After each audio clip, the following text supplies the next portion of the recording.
Acidity and ENT. Acidity की वजह से आपके कान नाक गले में काफ़ी असर होता है और उसके बारे में आज डिस्कस करते हैं। एसिडिटी की वजह से जो गले में तकलीफ होती है उसको हम LPR या लैरिंगोफैरिंजियल रिफ्लक्स कहते हैं, और ये GERD या गैस्ट्रोइसोफेजियल रिफ्लक्स डिसऑर्डर से थोड़ा अलग। GERD के सिम्टम पाउल इरिटेशन और डकार आना ज़्यादा कॉमन है, लेकिन LPR में ज़्यादातर एक साइलेंट फिनोमिनन होता है। और ये क्यों होता है? दिन भर आप इरेक्ट रहते हो, खड़े या बैठे रहते हो, तो पेट की एसिड ग्रेविटी की वजह से नीचे ही रहती है। जैसे ही आप लेटते हो, खासकर जब आप रात को लेटते हो सोने के लिए, जहाँ पर 6, 7, 8 घंटे आप लेटे रहते हो, तो ग्रेविटी का असर कम हो जाता है और पेट के कंटेंट्स, खासकर पेट की एसिड ईसोफेगस से होती हुई आपके गले तक पहुँचती है और यहाँ पर ये प्रॉब्लम कर सकती है, यहाँ पर ये कॉम्प्लिकेशन कॉज करती है, क्योंकि गले को इतना एसिड हैंडल करने के लिए कोई टिश्यू नहीं है। पेट का एसिड जब गले में आता है, इस कंडीशन को LPR या लैरिंगोफैरिंजियल रिफ्लक्स कहते हैं और उसके काफ़ी सिम्टम्स हैं। और काफ़ी बार आप देखोगे कि आपके गले की कॉमन प्रॉब्लम्स एसिडिटी या रिफ्लक्स की वजह से होती हैं, और इसमें गले से खराश, foreign body sensation in the throat, गले में कुछ अटका अटका सा लगना, चोकिंग सेंसेशन, खासकर अगर सुबह उठने के टाइम आपको लगे कि गला मेरा सूखा पड़ा है और चोकिंग सेंसेशन है, मुझे स्वॉलो करने में तकलीफ है, ये काफ़ी बार एसिडिटी और रिफ्लक्स की वजह से होती है। गले में दर्द, आवाज़ का hoarseness, chronic hoarseness can sometimes be caused only because of acidity and reflux.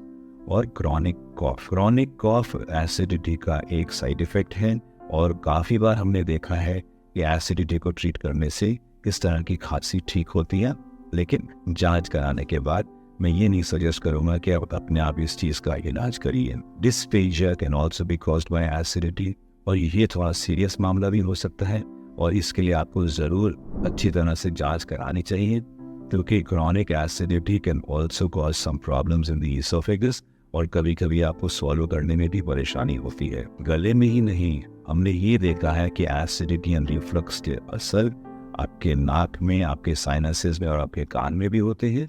और साइनोसाइटिस का one of the known causes of sinusitis is reflux. Nasal congestion और नेजल ब्लॉकेज कभी कभी रिफ्लक्स की वजह से हो सकते हैं, और क्योंकि यहाँ पर अगर प्रॉब्लम हुई तो उसकी वजह से आपके कान में ब्लॉकेज या sensation of pain and discomfort in the ear can also be caused because of acidity and reflux. तो जैसे हमने देखा कि एसिडिटी और रिफ्लक्स की वजह से कान नाक गले तीनों में कुछ ना कुछ प्रॉब्लम हो सकती है, और काफ़ी अलग अलग किस्म की प्रॉब्लम्स होती हैं।